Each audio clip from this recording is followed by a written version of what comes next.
இந்து முன்னணி அமைப்பினரால் தேசபக்தர்களுக்கு 1 கோடி பரிசு என்று ஈரோட்டில் ஒட்டப்பட்டிருந்த இந்த சுவரொட்டி பலரின் மனதில் வெறுப்பையும் இஸ்லாமியர்கள் மத்தியில் பெரும் கொந்தளிப்பையும் ஏற்படுத்தியுள்ளது. இஸ்லாமிய பெண்களை இழிவுபடுத்தும் இச்சுவரொட்டிக்கு எதிராக நடவடிக்கை எடுக்க கோரி இஸ்லாமிய அமைப்புகள் காவல்துறை ஆணையர் அலுவலகத்தில் மனு கொடுத்தனர்.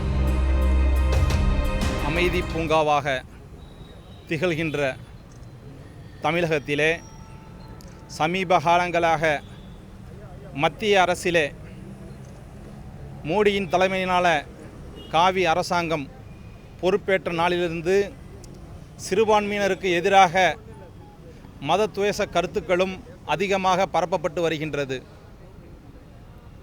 இன்னும் சொல்லப்போனால் குறிப்பாக இஸ்லாமியர்களுக்கு எதிராக வன்முறைகள் இந்தியா எங்கும் குறிப்பாக தமிழகத்திலேயும் தலைவிரித்து ஆடுகின்றது. அதனுடைய தொடர்ச்சியாக நேற்றைய தினம் ஈரோட்டிலே இந்து முன்னணி சார்பாக எங்களுடைய பெண்களை கொச்சைப்படுத்தும் விதமாக புர்கா போட்டு தேசபக்தர்களுக்கு அறைகூவல், ஐஎஸ் பயங்கரவாதிகளுக்கு பெண்களை இங்கிருந்து அனுப்பப்படுவதாக ஒரு தவறான முற்றிலும் மறுக்கக்கூடிய ஒரு தகவலை பதிவு செய்து போஸ்டர் ஒட்டி ஈரோடு மாநகர் முழுக்க ஒட்டியிருக்கின்றார்கள்.